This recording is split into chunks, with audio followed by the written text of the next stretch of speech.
Wikipedia y ChatGPT se emborracharon, tuvieron sexo y de esa relación salió Perplexity.ai. Hoy en Tips con Inteligencia Artificial te cuento qué es Perplexity. Es una aplicación donde vos preguntás cosas que están pasando en el mundo real y la aplicación te responde mostrándote fuentes de los medios periodísticos de donde sacó esa información. Y eso lo hace infalible a la hora de alucinar información que no es cierta. En realidad no es tan infalible, pero el hecho de que te muestre las fuentes de donde está sacando la información la hace buena por dos cuestiones. Si está fallando y está alucinando, te va a dar la opción de que vos leas la información de dónde la sacó y puedas chequearla. Y segundo, porque le manda audiencia a cada uno de los medios de donde le está sacando la información. Perplexity despierta el interés de los medios para bien y para mal.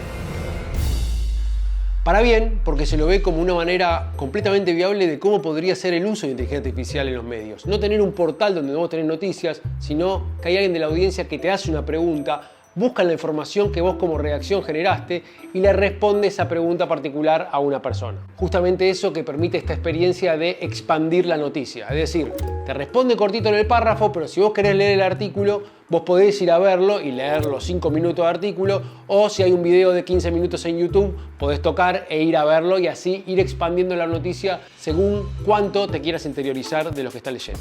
Y acá donde quiero remarcar el buen uso de inteligencia artificial, porque ante una pregunta puntual de una persona de la audiencia, la inteligencia artificial lo que hace es busca en tu contenido y si vos tenés contenido original que nadie más tiene, más veces te van a venir a preguntar a vos porque esa respuesta no la van a poder encontrar en otras redacciones. Si vos haces noticias que todo el mundo hace, van a poder ir a cualquier otra redacción.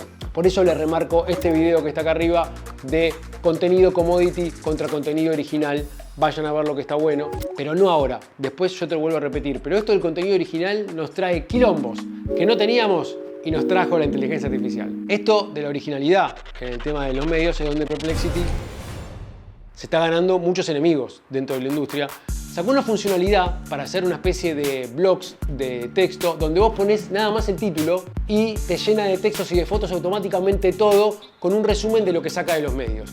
El tema es que la cita de los medios de donde saca esa información muchas veces no está y si está es muy chiquita, con lo cual los medios están viendo que hace eso y obviamente le quieren comer la yugular a Perplexity.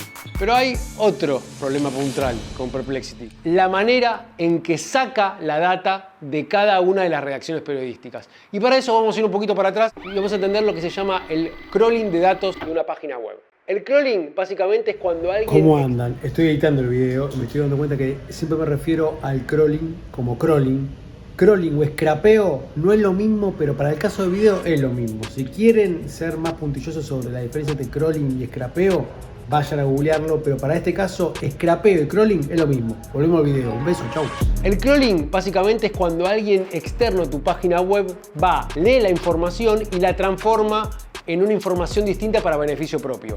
Una aplicación de esto que vemos muy común es en los sitios de turismo, donde vos vas y querés buscar una opción de hospedaje y de vuelos y la página web te muestra distintos hospedajes y distintos vuelos para que vos compares los precios. Eso detrás lo que está haciendo es, está crawleando, así se llama la acción, de ir y sacar información de otro sitio web, de varias aerolíneas y de varios hoteles, la junta y te la muestra para que vos hagas la comparación.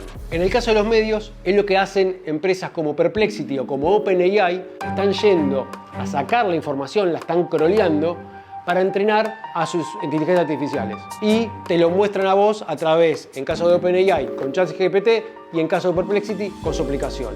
Cuando las redacciones periodísticas vieron que esto estaba pasando y que a vos, usuario, te estaban cobrando $20 ChatGPT y Perplexity para darte esta información, obviamente lo que hicieron fue, primero de lo tecnológico, usaron implementaciones para que esto no pueda pasar, entonces le prohibieron que esta información pueda ser sacada de los sitios. Ahí lo que pasó fue, OpenAI empezó a hablar con todas las redacciones periodísticas para hacer licencias donde terminaban pagando por pactos de 5 años decenas de millones de dólares. Es por esto que vemos que salen estas noticias semana tras semana de que OpenAI cerró con tal redacción o con tal otra para licenciar sus contenidos. Perplexity no hizo esto. En lugar de pagarles, lo que hizo fue encontró la forma tecnológica de saltearse esta prohibición y extraer la información de todas formas. Entonces, cuando las redacciones ahora se están dando cuenta, lo están denunciando porque no le da ningún tipo de beneficio que su información está en Perplexity.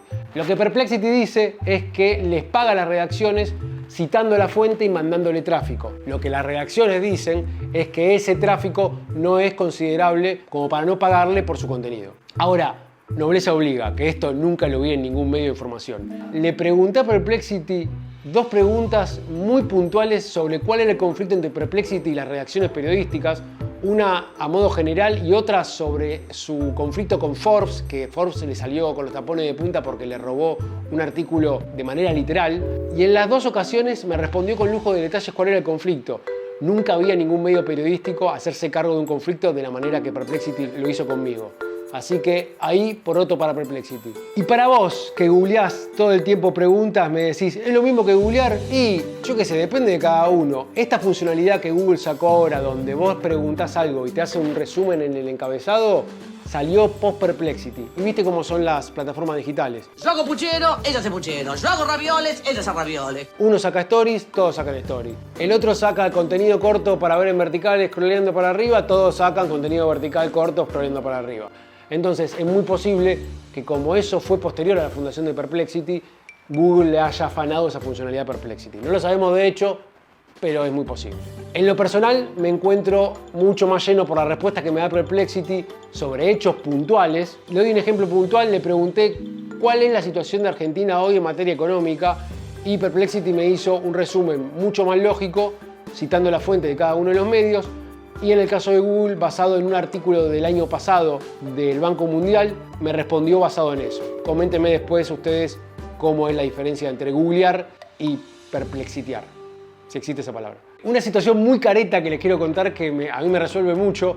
En eventos sociales o en situaciones donde estoy en una reunión que no sé de lo que están hablando, le pregunto a Perplexity, che, ¿qué onda esto? Y te da opciones como por lo menos estar en tema y guitarrear un poquitito. Para eso está bueno, úsenlo, fíjense que de esa manera responde muy rápido. Pero bueno, en fin, tecnologías nuevas traen conflictos nuevos. Ahora sí les dejo el video donde hablo de la diferencia de contenido commodity y contenido original y por qué está bueno hacer los dos en las redacciones.